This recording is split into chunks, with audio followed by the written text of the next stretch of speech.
We're standing here at the Alumni building at Ferris State University. This building is the oldest building to be standing on campus. It survived the 1950 fire and is also 83 years old. Over the last several years, students and faculty have experienced some unexplainable sounds and movement through the building. Over the years, students have become frightened, teachers have been scared because of weird things that have been happening. Today, we are going to get to the bottom of this and explain to you why the Alumni building is haunted. Mary Kay McIver, Associate Director of the Alumni building, was alarmed when she was touched by a ghostly presence in this very room. Things that you could not explain. I had a door open right in front of me and there wasn't anyone there to open the door. The door was securely closed and there was just absolutely no reason for it to open right in front of me. Students and faculty have felt a presence throughout these halls for some time. This hallway is a common place where paranormal activity has occurred. It is not for me to say that yes it is or it isn't. It's just that I know that weird things happen that no one can explain, and if you can't explain it, then something's out there. So I would say that yes, I would think that there's some sort of spirit or energy. The door leading into the storage room of the lower level of Alumni will violently shake without any purpose or explanation. However, the storage room itself is where the majority of the activity takes place. During the investigation, the team caught on film a chair moving 5 inches across the floor. Following this event, the team captured the sounds of footsteps across the floor and then a door slamming on an EPV recording. You know, I've always been kind of hypersensitive because I can scare myself walking across my backyard. So I'm sort of, you know, just attuned, and you like to be aware. Things would just happen. There'd be something out of place. There'd be a picture that was propped up against the wall would no longer be, it would be flipped over. My chair would be different, you know, and so I would go around and ask the custodial crew at night, you know, are you punking me? You know, I dig it, it's cool. And they would look at me and go, no.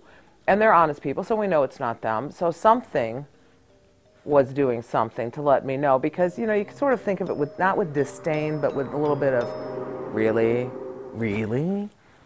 Our division had a storeroom down here that they called the scary room for whatever reason, and when you walked into that room, you just felt like something was watching you. So yeah, I had a lot of experiences down there, and you actually could sometimes hear like people were talking and you didn't know where it was coming from.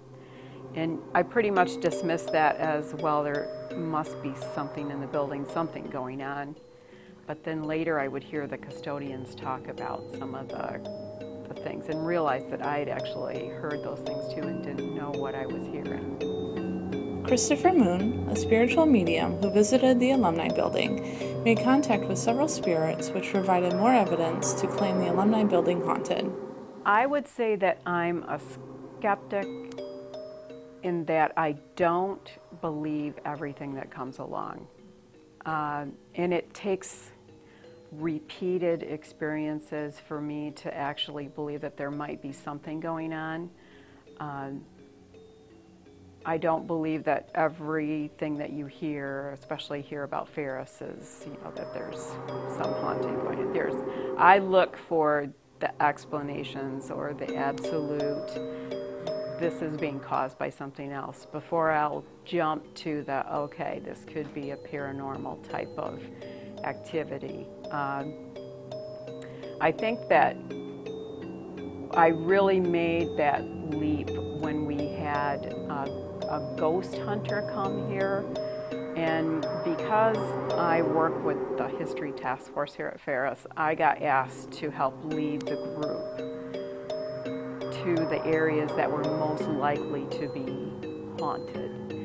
And I got the opportunity to actually talk with the person who was the ghost hunter, and you can tell that their professionalism, I mean, they really believe in what they're doing, and they are actually skeptics themselves, and they look for reasons to debunk first.